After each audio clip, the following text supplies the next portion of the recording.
Hello everyone, আসসালামু আলাইকুম। আপনারা সবাই কেমন আছেন? আশা করছি সবাই ভালো আছেন, সুস্থ আছেন। আলহামদুলিল্লাহ, আমি আর আমার বর দুজনেই ভালো আছি। তো আজকে আমরা দুজন আবারও বার হয়ে গেছি। না গাইজ, ঘুরতে বার হয়নি, খালি বলি ঘুরতে। তো আজকে কিছু কাজ ছিল, তাই জন্যই বার হয়ে গেছি। আর আজকে আমরা এসেছি আমতলাতে। আর এই পুজোর জন্য এতটাই জ্যাম, এটা আমতলা না জ্যামতলা কিছুই বুঝতে পারছি না। যাই হোক, শপিং করার জন্য এসেছিলাম বান্ধবী দিদির বিয়ে। শপিং করতে করতে আমার বর এতটাই টায়ার্ড হয়ে পড়ে যে ওর খিদে পেয়ে যায়। তারপরে আমরা খাবার জন্য চলে আসি আমিনিয়া হোটেলে। আর এখানে ও গাড়িটা পার্ক করে নিচ্ছিল। তারপরে পার্ক করা হয়ে যেতে আমাকে বলে চলো।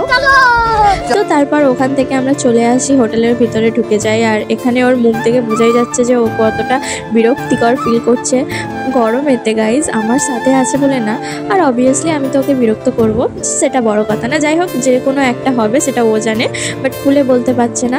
আর অর্ডারটা আসার সাথে সাথেই ও খেতে শুরু করে দিয়েছে, ওর এতটা পরিমাণ খিদে পেয়েছিল।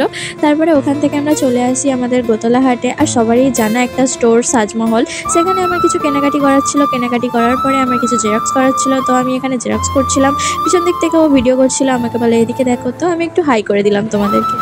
যাই হোক, তারপরে আমি ওকে ডাকছিলাম, বলি এদিকে এসে তোমার সাথে দরকার আছে। ওখানে কাজ কাম সারার পরে আমরা আরেকটা দোকানে চলে যাই।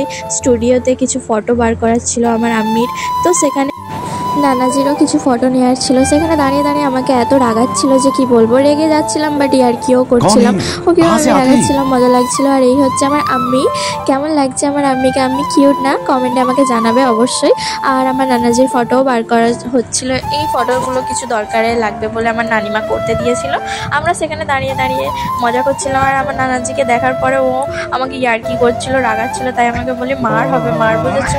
আর ওরকম করার পরে কাজ কাম সারা হয়ে যায়। তো আমরা আজকে বাড়ি চলে যাব। দেখা হচ্ছে নেক্সট ব্লগে। আজকে ব্লগটা এইটুকুই। ব্লগটা কেমন লাগলো জানাতে কিন্তু ভুলবেন না। আল্লাহ হাফিজ, ভালো থাকবেন।